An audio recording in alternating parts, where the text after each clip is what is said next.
Is there any plans to change any of the smaller group instruction classrooms, whether it be autism, MD, BD, resource? Any plans to do any restructuring within those rooms? For the upcoming school year? Mm-hmm. I don't know if we have significant construction in those rooms. I didn't ask for significant. I don't care how insignificant it is. I'm asking, is there any, I believe at Union Valley they're doing something for the autism program, yes. such as? A sensory room. No, I mean, That's just in another office. They added a that's not what I sensory mean. room. Mm-hmm. That's not You said construction, so that's so no. not- Okay, so no. Within the classrooms. You said restructure in the classroom. Restructure. Oh, I thought you said No. construction. I don't know the answer to that. Okay, we have little over a month left, and you don't know if there's any changes going on within MD, autism, BD, resource, We did ICS. have one autism teacher that was non-renewed. Right. Right. Did we replace that teacher? Yes. We have a new addition to the autism program. Now that you're back on base. Are you downsizing resource to 2 teachers in any of our schools and moving them to in-class support? I'll take that as, It goes based on IEPs. okay, so how can somebody justify that we have 5 resource teachers and we're gonna go down to 2? Those kids are no longer need the services? Like that? Okay, nobody knows what I'm talking about. Sorry, must have been another school district I was at. Thank you. As long as they're fulfilling IEPs, I don't tell principals how to structure their buildings. They go based on what IEP states. So if they only need 2 resource rooms, then the special education teachers are assigned within that same building. But as far as a special education teacher being transferred to another building, no, we're not doing that. Okay. You got that? But I think, I is heard there anyone else that would like to Klein. address the board? Klein, but I wanted to piggyback on what's being said. If something is decreasing, but you still have the same amount of students, how can that be? I don't know. Does that happen? I still, to be honest with you, whatever a child's IEP says, and whatever the scheduling requires, based on that, that's how staffing is allocated. We have not removed staff from any buildings. So if it changes the structure and how the instructional practices are being provided, yes, with the same amount of staff, but again, it goes based on IEP. I'd have to know what specifically you're referring to instead of global conversation. I have a question. I was talking to the Sure. board. Because I'm really not familiar with the special needs or the IDEA. But can you just tell me, a part of the IDEA, how early do children or will children be classified to be part of this act, under this act? There is child fine for children at the beginning of age 3. They can be eligible for preschool disabled services. And after that, at age 5, then we do an evaluation for school age classification.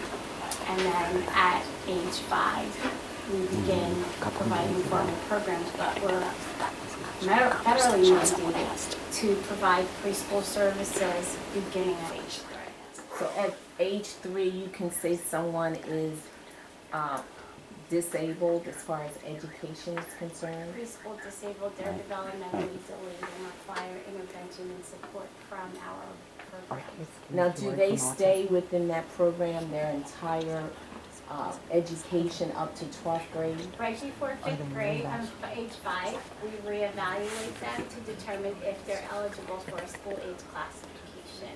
And then if they're found eligible, then they will receive services, but we review their program on an annual basis and we reevaluate them prior to the 3rd year of that eligibility.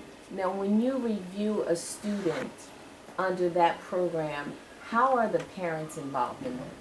Parents are invited to participate in all the meetings, and they're given formal notification. They can't make it, telephone calls are made, emails, but they're supposed to be a part of the process, but nothing is ever permanent. If a meeting was held, and after 15 days, if the parent didn't respond, it goes into effect. But the parent always has a right to question a program, have an IEP meeting, and if they're not resolved, they can always go to mediation. So you can put a student within this program without the consent of the parent? No. You just said they may not be involved. So how do No, you if they are noticed and they don't show up and they hold the meeting, 15 days after the meeting, on the 16th day, they can place a child in a program. But we're still making attempts to reach the parent. But you just said, yes, you can. If the parent doesn't Yes. get involved, yes, you can Yes. make them a part of this program without the consent of the parent. Once the To parent pass that. signs initial classification. Only after initial classification eligibility has been determined. Well, the reason I was asking this question, because I think I saw the budget in 2016 being $1.8 million being given to Gloucester Township schools for this program. And I'm trying to figure out, do we keep our students in that program are we classifying students just to get money to be a part of this program? What are we doing, people, that we're not even involving? What was just said was a confirmation of what I thought, that we can put a student in this program and not have the consent of the parent. So why are we doing this to these students? I think that we're trying to make students think in our box, and students do not think in our box. Not everyone is a thinker. And I say that, and I'm talking about myself too, because I had an imagination that was just off the board. But people would say she's not comprehending. No, I was maybe supposed to be a writer or something with my imagination. And what they did, they stunted my growth. That's what they did in school, because I wasn't a thinker like everyone else. And I'm very proud to say I'm an MBA graduate of LeBeau College, Drexel University. So I'm just asking that question because we're putting students in a box and we're classifying them. I hear my little barn. But you got to remember too. I know. You got to remember we also was had answering dialogue, questions. Yeah. and so I didn't really get a chance to speak all that time. Well, And I want to we can respect certainly come that. back to you. And I do want to We respect can- that. We can certainly come back to you. Is there anyone else that would like to address the board? Is there anyone else? Well, I want to go. Mrs. I just Klein. want to go back and say what I said in reference to emphasize the monies that are coming into our district for the students that are classified in this program.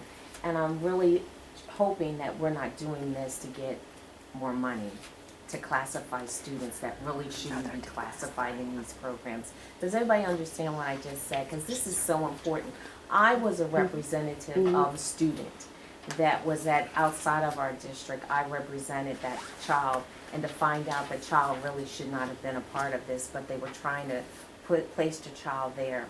And my whole point was it because we got more money because the students were placed in this program? I hope we're not doing that with our children. I hope Your we're promise really, you will not. okay, well, We're I'm just looking saying at that ways to not say. to classify children for exactly what you see. Yep. So I just How wanna sad make is that?